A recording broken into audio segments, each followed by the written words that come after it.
Bonjour à tous. Dans les épisodes précédents, nous avons vu ce qu'était la résistance électrique et la loi d'Ohm. Aujourd'hui, nous allons voir les deux manières de combiner des résistances dans un circuit électrique. Nous allons voir qu'en combinant des résistances de valeur fixe, il est possible de créer des résistances d'une valeur souhaitée. Prenons le circuit suivant. Un générateur électrique, ou comme je l'appelle une pompe à électrons, ainsi qu'une résistance, le tout relié par des fils. Dans ce circuit, nous pouvons choisir la tension du générateur. Par exemple, si le générateur est une pile, on peut choisir une pile de 1,5 V ou 9 volts. Il existe aussi des générateurs de tension réglables.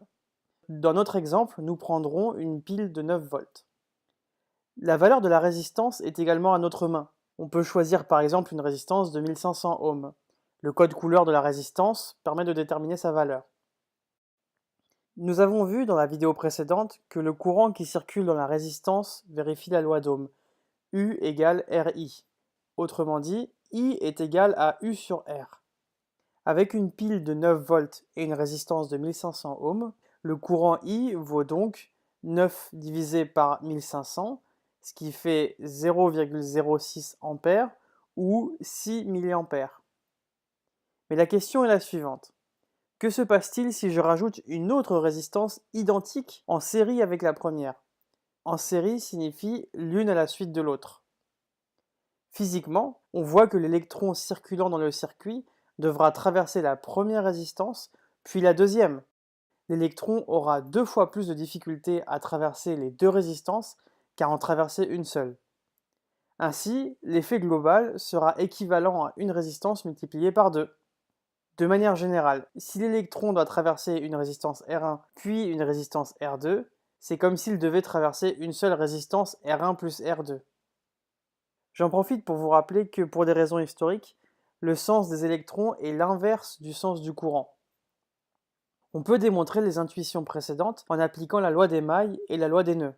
Si ces deux lois ne vous disent rien, je vous invite à aller voir ma vidéo sur le sujet. En appliquant la loi des nœuds, on voit que le courant est le même dans tout le circuit. Normal, il n'y a qu'une seule branche. Il s'agit du courant I. Aux bornes de la résistance R1, on a donc la tension UAB est égale à R1 fois I. Aux bornes de la résistance R2, on a la tension UBC est égale à R2 fois I. Gardons à l'esprit que la tension est une différence de potentiel. Dans tous les cas, nous avons UAB plus UBC qui est égal à R1 plus R2 fois I.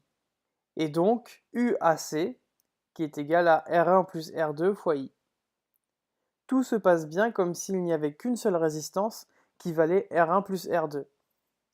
Et de manière générale, si j'avais R1, R2, R3, etc., Rn résistances, et que je les mettais en série, j'obtiendrais une résistance totale qui vaudrait R1 plus R2 plus R3 plus etc. Qu'est-ce que l'on peut tirer de tout ceci? Cela signifie que je peux fabriquer des résistances de valeur arbitraire en additionnant des résistances à ma disposition. Par exemple, si j'ai des résistances de 200, 400 et 50 ohms, je pourrais fabriquer une résistance de 650 ohms. Il existe une autre façon de combiner deux résistances. Il s'agit de la combinaison en parallèle, comme ceci, l'une à côté de l'autre. Physiquement, on voit que les électrons ont maintenant deux chemins pour passer. C'est comme si on avait augmenté le diamètre du goulot d'étranglement constitué par la résistance. Ainsi, les électrons auront moins de difficultés pour passer. On peut le démontrer de la manière suivante. En appliquant la loi des nœuds au nœud A, on a I qui est égal à I1 plus I2. Le courant se sépare en deux.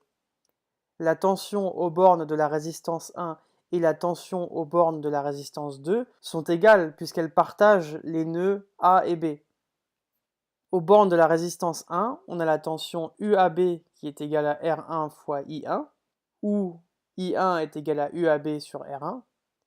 Et aux bornes de la résistance 2, on a UAB qui est égal à R2 fois I2, ou autrement dit, I2 est égal à UAB sur R2. Et à partir de ces trois équations, donc une sur les courants et deux sur les tensions, nous allons pouvoir retrouver la résistance équivalente aux deux résistances en parallèle. Nous avons I, le courant total, qui est égal à I1 plus I2, qui est égal à UAB sur R1 plus UAB sur R2.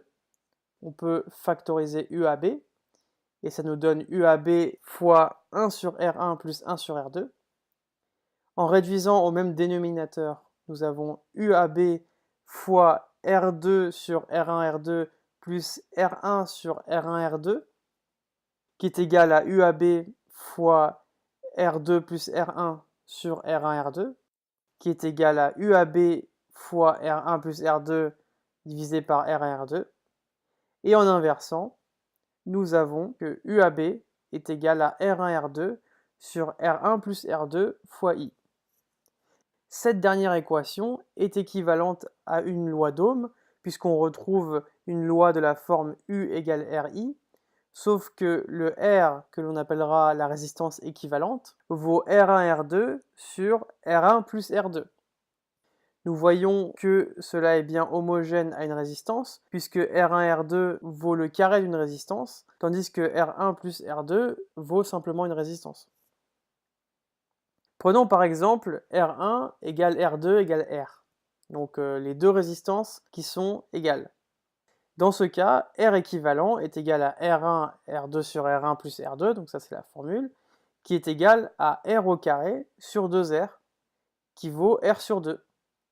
Ce qui signifie que mettre en parallèle deux résistances identiques R, c'est comme mettre une seule résistance de valeur R sur 2. En mettant des résistances parallèles, je vais pouvoir avoir une résistance globale qui sera plus faible que les résistances individuelles. Par exemple, en mettant 1500 ohms en parallèle avec 1500 ohms, j'obtiens 750 ohms. Je vous propose un exercice. J'ai autant de résistance de 100 ohms que je veux, mais je veux une résistance de 250 ohms. Comment dois-je brancher mes résistances de 100 ohms? Une des solutions consiste à en mettre deux en série, deux en parallèle. Maintenant, voyons les applications de concept de résistance en série ou en parallèle. On peut considérer que le réseau électrique, pour lequel il y a quelques points de production d'électricité, en général des centrales, mais ça peut être des éoliennes, des panneaux photovoltaïques, n'importe quoi qui peut générer de l'électricité, et d'autre part, il y a des consommateurs qui doivent se répartir l'électricité.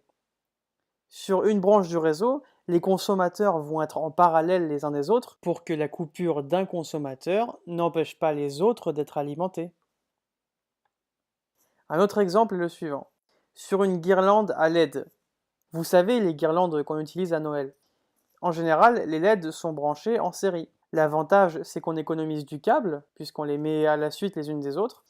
L'inconvénient, c'est que si une ne fonctionne pas, elle empêchera le courant de circuler dans la guirlande. Et donc l'ensemble de la guirlande ne fonctionnera pas. Un dernier exemple, il s'agit des trains. Un train circule sur des rails et est alimenté électriquement par la caténaire.